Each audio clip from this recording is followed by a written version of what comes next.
You talked in a lot of detail, actually, about this NATO readiness action plan that you're putting forward.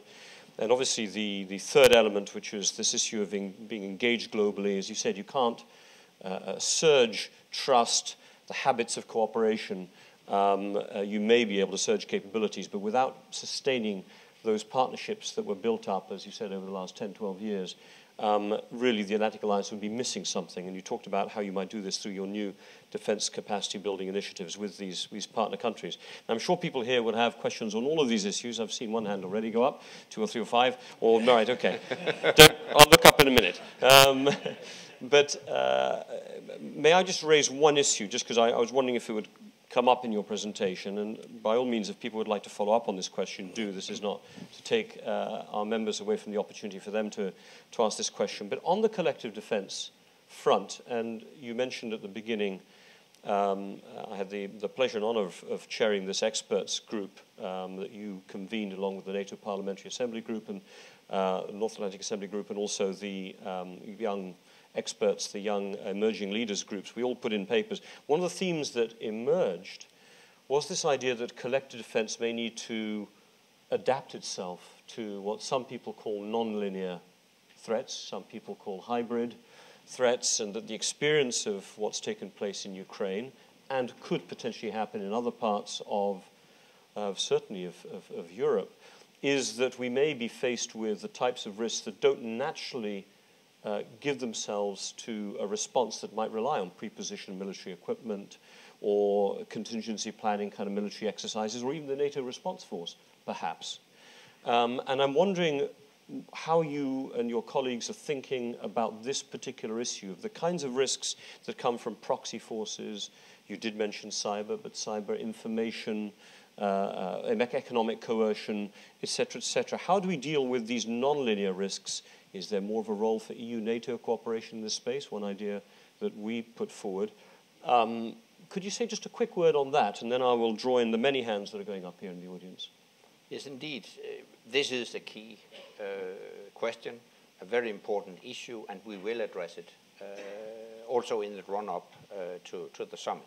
We have seen that maybe we could call it a modern kind of warfare. It has different labels: ambiguous attacks, hybrid warfare, nonlinear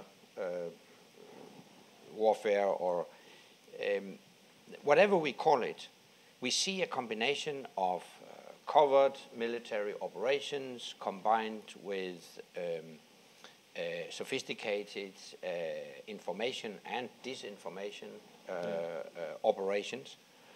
And it's of utmost importance that we stand ready to also address such security challenges. You might also call it a full spectrum deterrence.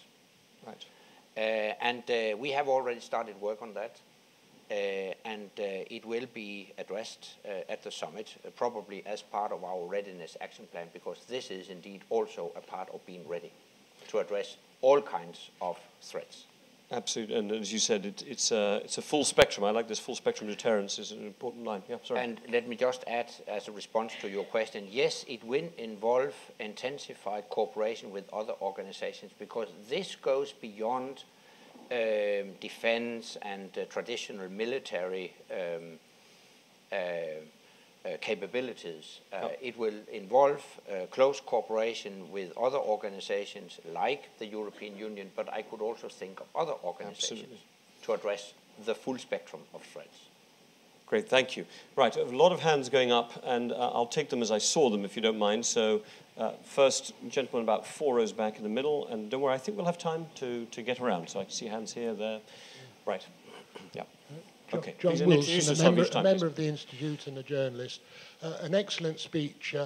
May I ask, though, how are you going to implement your aspirations?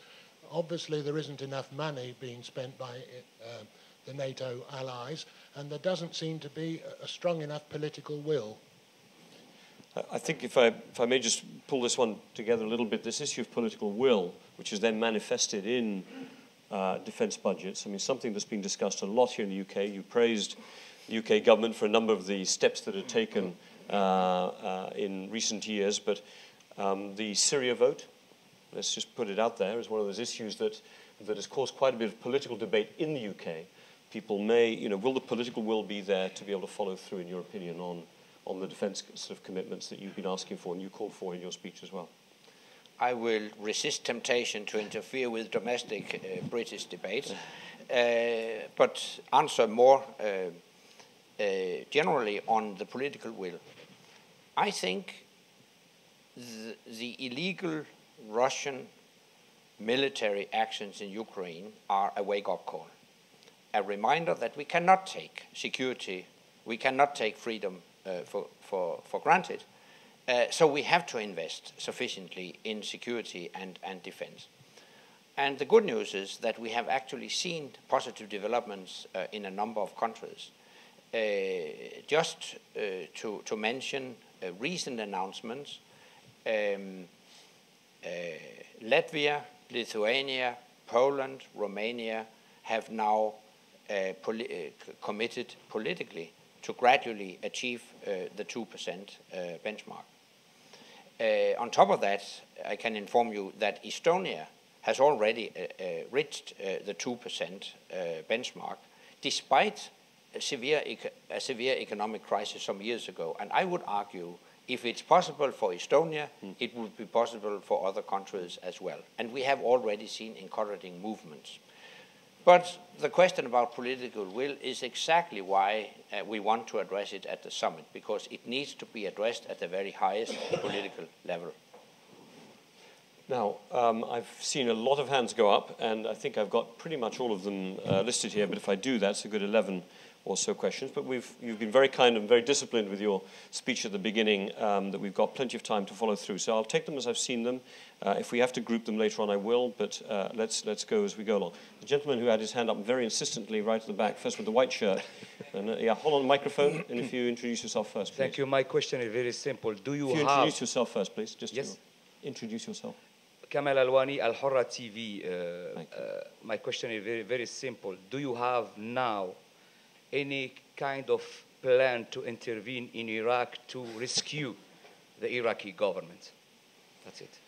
Very simple question that you're going to get on an on-the-record event with all this going on here. And of course, you will decide, Secretary General, won't you?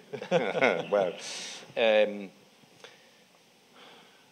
first of all, of course, I strongly condemn the violence we have seen in Iraq, the horrendous attacks we have seen, including the taking of hostages at the Turkish Consulate General in Mosul. And we call for the immediate release of the hostages. Now,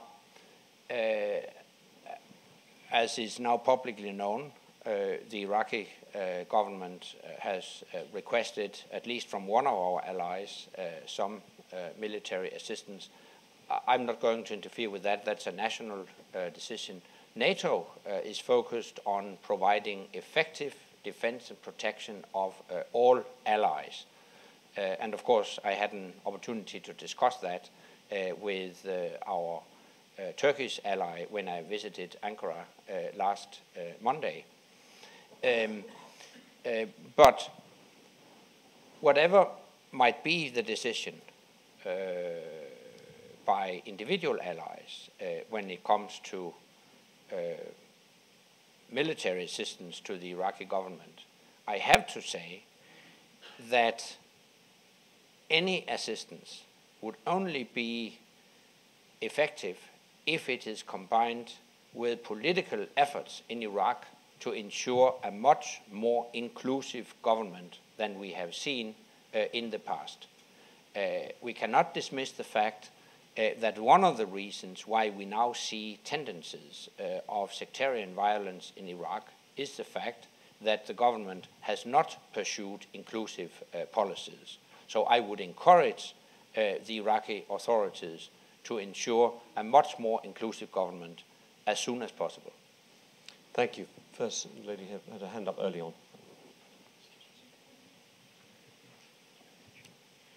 Thank you, Secretary General. My name is Aslı Aral from Turkey's official news agency. You just stated that you visited Turkey. I'm wondering, Turkey as a NATO member, did Turkey ask seek any help from NATO since its general consulate has been kidnapped with other consulate staff? And if this situation expands to NATO allies like Turkey, do you still have the same position of not intervening into Iraq? First of all, NATO has not received any request for assistance.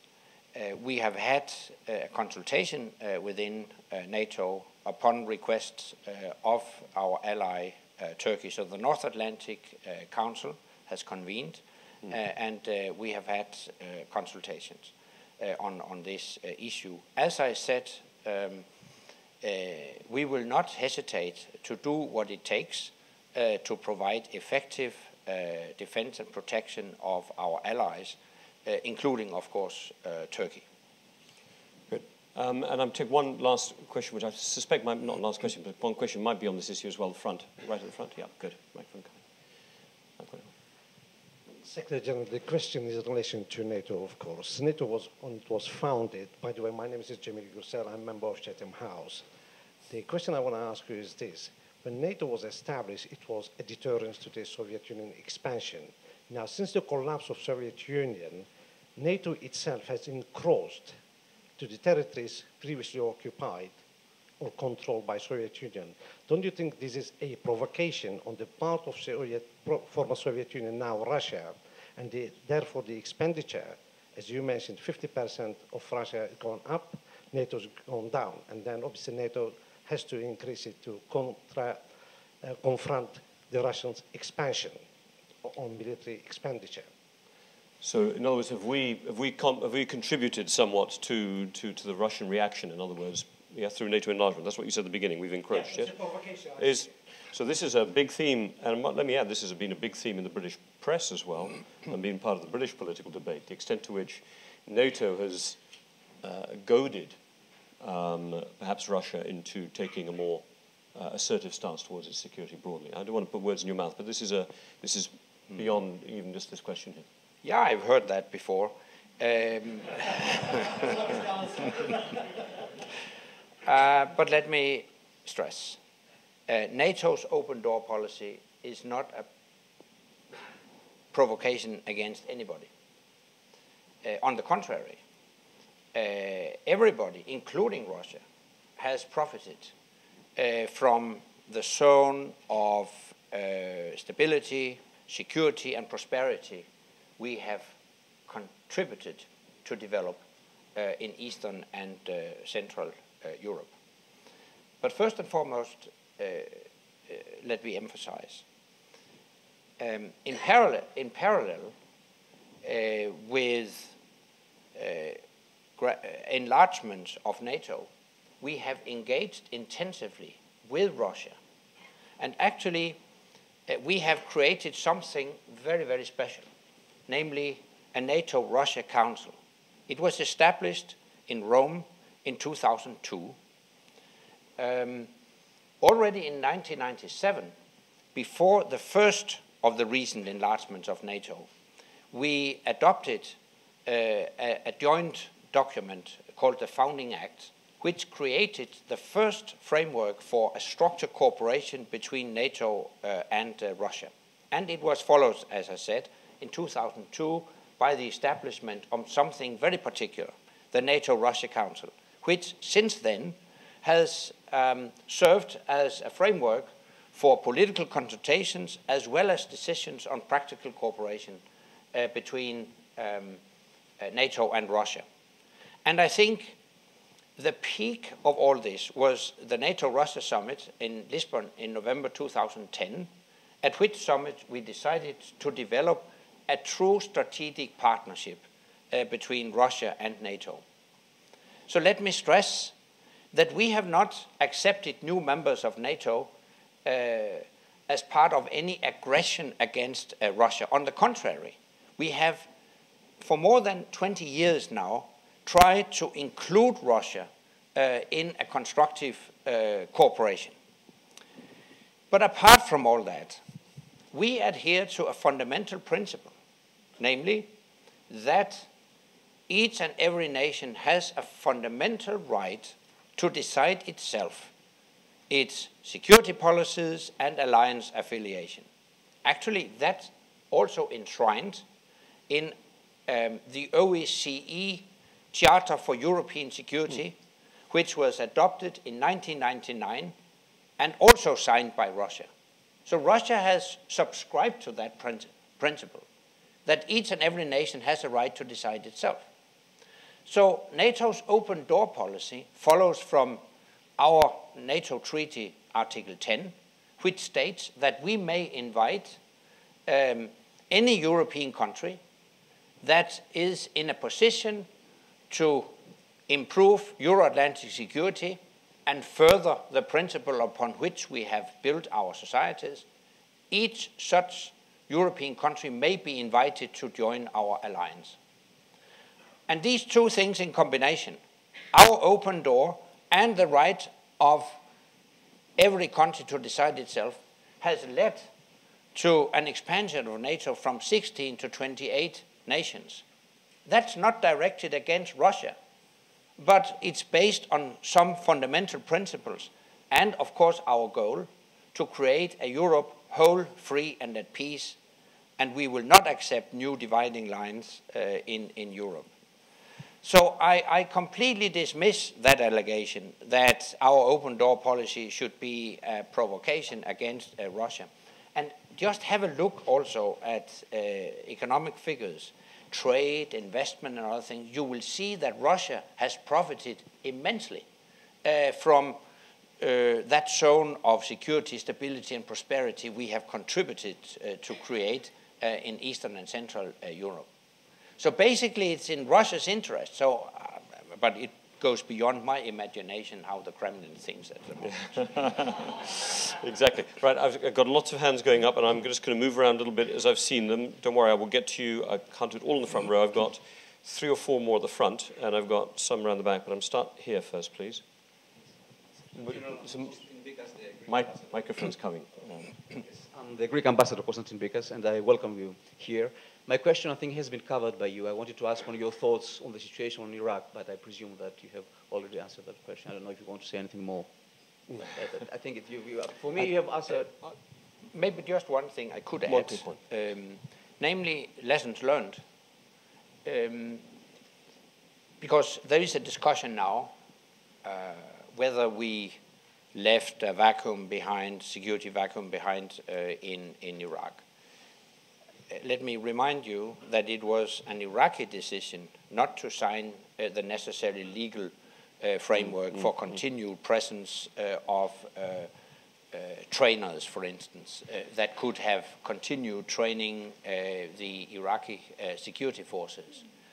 And I think there is a lesson to be learned also when we are speaking about Afghanistan, namely the need for continued presence, as we have now decided to establish a train, advise, assist mission to continue to help the Afghan forces. They will take full responsibility by the end of this year, but we will continue to assist them.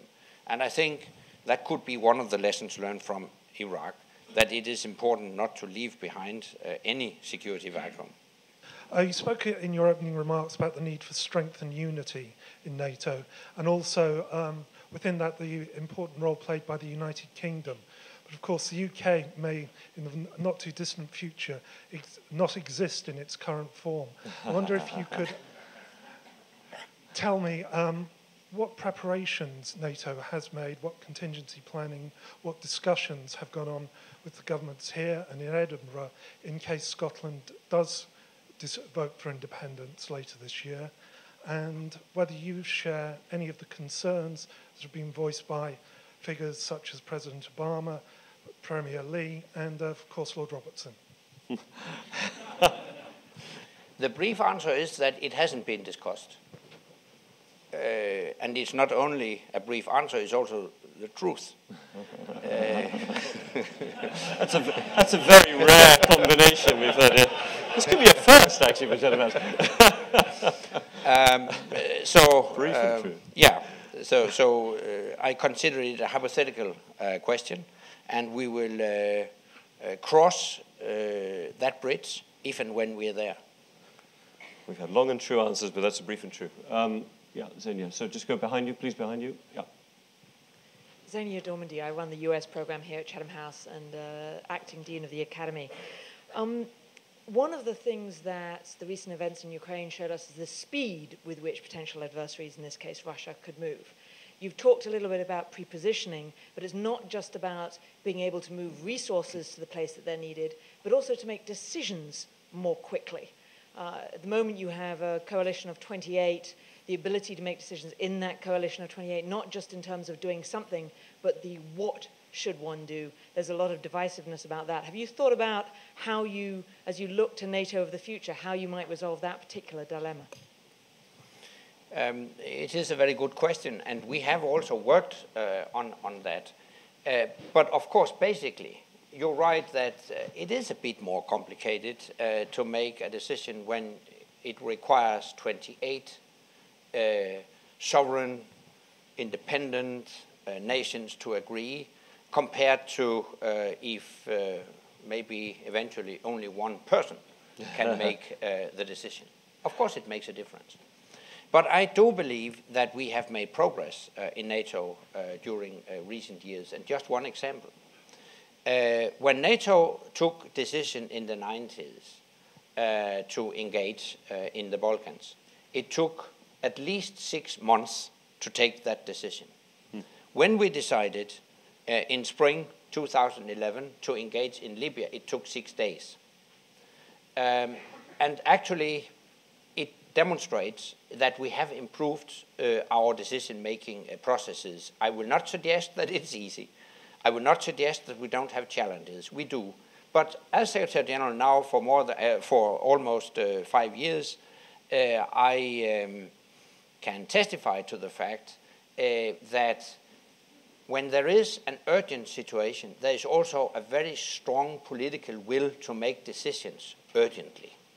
And there is a strong, I would say, a consensual spirit within our alliance. Of course, 28 nations may not always agree at the starting point, but I really I've come to appreciate, I would say, the strong efforts from all permanent representatives and eventually all capitals to come to an agreement as fast as possible.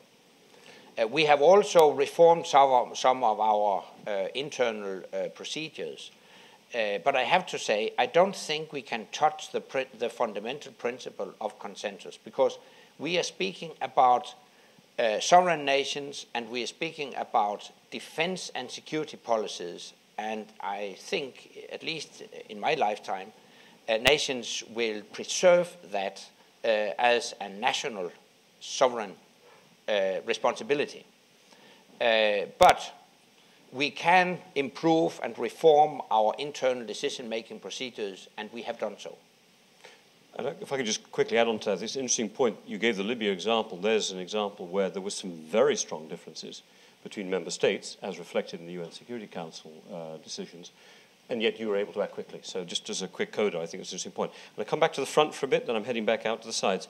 First, Nick Gowing, I'm going 1, 2, 3 like this. 3 people here have all been waiting very patiently. And you, madam, in the next group. Yes, sir. Secretary General Nick Gowing. Can I pick up on Xenia's point, which is the point I was going to build on myself, about smart and nimble thinking? Because you actually used 2 phrases there about little warning and also Ukraine being a wake-up call. And we're talking about new threats which are emerging incredibly quickly. And quite apart from the business of making decisions, it's actually the business of assessment, threat assessment and perception of what is happening over the border from Estonia, over the border from Poland. And that very distinct perception, certainly as an outsider, that really during Ukraine there was a lack of understanding of what was happening in the Kremlin, and you've just conceded your, how can I put it, the difficulty of understanding the Kremlin. But the business of really how much NATO is sensitized to this, how smart it is, how nimble it is, to understand, because I was at the German Marshall Fund meeting at the end of March, and there General Breedlove really gave an impression, sitting publicly for the first time, that this had all come as an amazing shock, and NATO is really struggling. So can I ask you to give us an idea of what it's like in the North Atlantic Council and behind closed doors in the Military Committee when it's about assessing very quickly in real time what is happening and therefore what the threat is to NATO? Yeah, but that is a key question, and obviously there are many lessons learned from what we have seen, and to be quite open with you, we have seen a dramatic change in the Russian way of conducting military operations from the Georgian War in 2008 to the Crimea operation in 2014. They react much faster and in a much more sophisticated way. Let's face it. And that's exactly why we are preparing what we call a readiness action plan. And I think the title itself indicates what we are aiming at. And I also mentioned as one of the strands of work, improved intelligence, a better early warning and situational awareness. And I don't think you would expect me to go into details yeah, okay. But you wouldn't expect me to answer. It would have to be true then. So that'd be the problem. Yeah, so we have several options, but I can tell you that the North Atlantic Council is seized on the matter. And we discuss this on a very regular basis, in depth. Do you think there's been a decline in the capacity to understand and assess Russia amongst the member states? Maybe it's within NATO. I mean, I don't want you to criticize member states, but the point is there has been discussion that people just stop looking. I mean, we've been looking at the Middle East, we've been looking at Afghanistan, teams tend to cluster where they go. Do you think we've lost some of our feel for our ability to think about European security in the way we did before? Yeah, but obviously, I mean, it's not a big surprise, because for more than 20 years we have considered Russia a partner with whom we could cooperate. And we even decided, as I mentioned, in 2010 to develop a true strategic partnership. And then obviously you reallocate your resources. So it's not a big surprise. But I have to conclude that after what we have seen in Ukraine, we have to adapt to the dramatically changed security situation in Europe. And of course, it also includes reallocating resources to improve intelligence and early warning. Great. No, thank you. Lady here, gentleman there. These two have been waiting very patiently. Hold on, the microphone's coming. Hello, my name is Tonya Samsonova. I'm a Russian journalist for Echo of Moscow. Perfect timing. And exactly about the intelligence. We have evidence from the Russian Ministry of Defense that Russian military troops are relocating towards the border of the Ukraine for yesterday and today, and they're preparing probably to, Russian troops are preparing to enter the Ukraine. Could you, from the intelligence and information you have, confirm that Russian troops are actually gathering towards and going back towards the border? This is the first question. The second question is, what will be the NATO reaction if Russian troops would enter officially the Ukraine? Very specific question. Firstly, yes, I can confirm that we now see a new Russian military build-up along the Ukrainian border. At least a few thousand more Russian troops are now deployed to the Ukrainian border, and we see troop maneuvers in the neighborhoods of Ukraine. Of course, I have to say that if they are deployed to seal the border and stop the flow of weapons and equipment from Russia into Ukraine, it would be a positive step. But I also have to say that's not exactly what we are seeing. I consider this a very regrettable step backwards. And it seems that Russia keeps the option open to intervene further. into Ukraine. You asked me what would be the consequences. I do believe that the international community would have to respond in a firm manner if Russia were to intervene further in Ukraine. And that would imply deeper, broader, more profound economic sanctions against Russia, which would have a very damaging effect on the Russian economy. So it would isolate Russia further internationally if Russia were to intervene further. Apart from economic sanctions?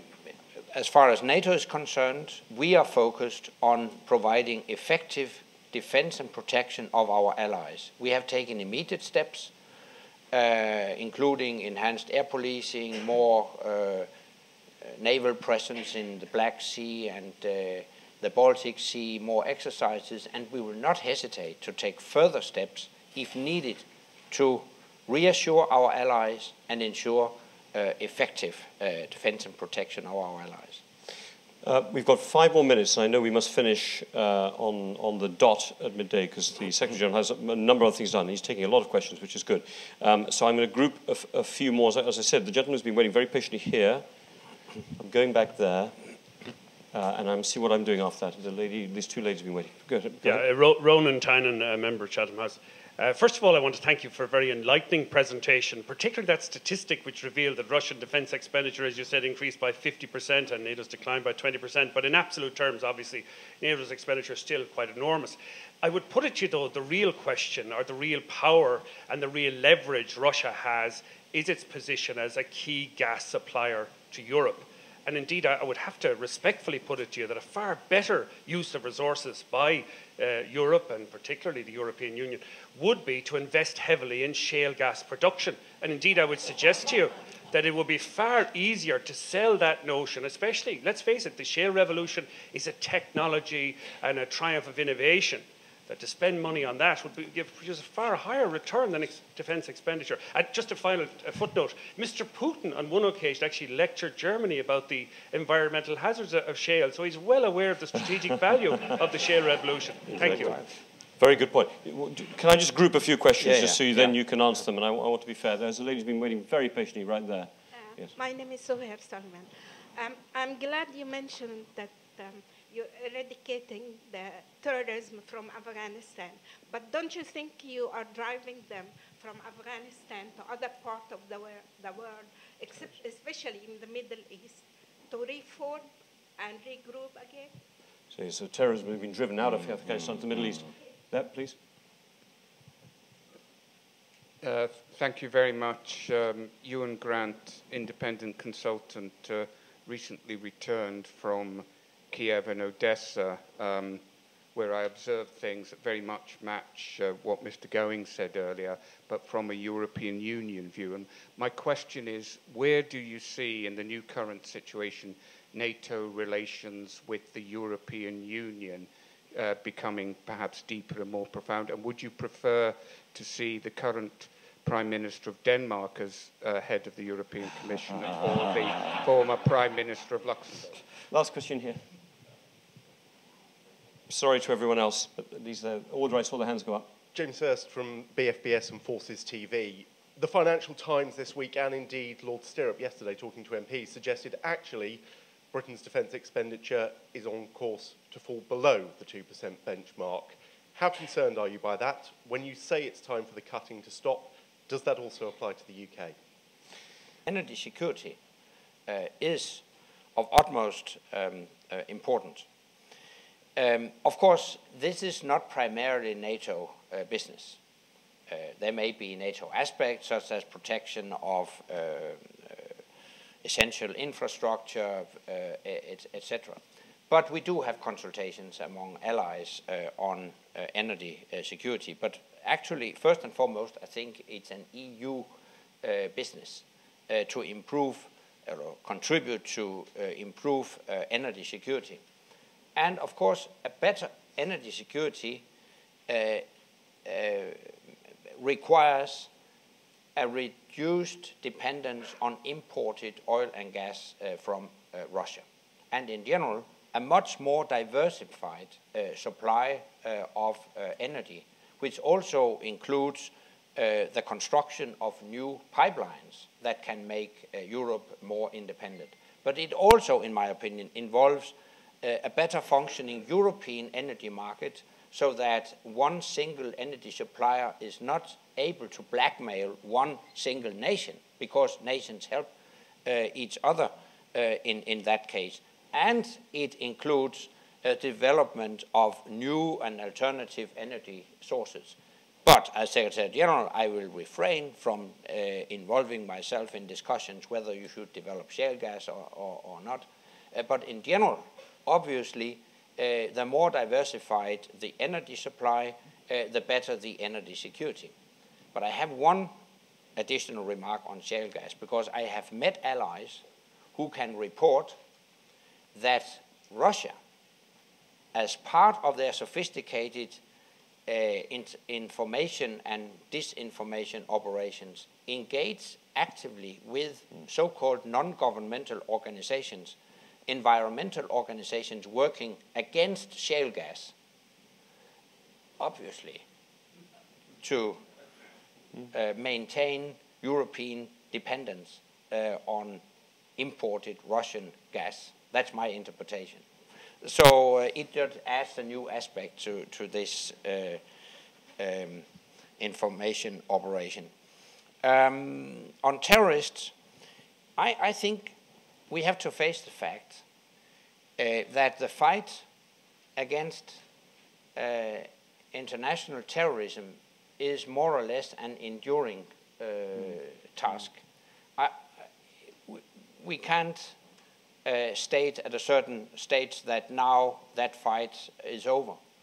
You may be right that if we get rid of terrorist routes in one country, terrorist networks may move to other countries. So it just emphasizes how important it is to continue to develop a strong international cooperation in the fight against terrorism. And recent events in Iraq, of course, testify to that. So I think, in conclusion, we will have to continue the fight against terrorism. It may find new forms, and we have to be ready to address that. On NATO, EU, first of all, I'm not going at all to engage myself in the discussion on leadership of European institutions. That's for the EU to do. I have a sufficient number of battles already.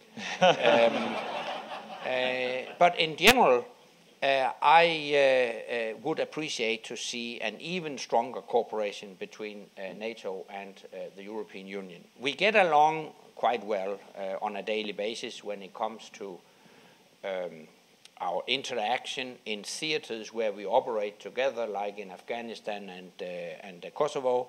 We have also improved our cooperation on development of capabilities so that we can avoid duplication and waste of resources and make the most efficient use of taxpayers' money. But when it comes to political consultation and cooperation, there is still an unused potential, I would say. And without going into a lot of details, basically the problem is the unsolved Cyprus conflict. And I think the key to reach the full potential of NATO-EU cooperation would be to solve the Cyprus dispute. Finally, on UK defence spending, I know from my interaction with the UK government that it is strongly committed to the 2% benchmark. So I'm confident that the UK will stay above 2% defence spending. Please, a very strong hand to the Secretary General.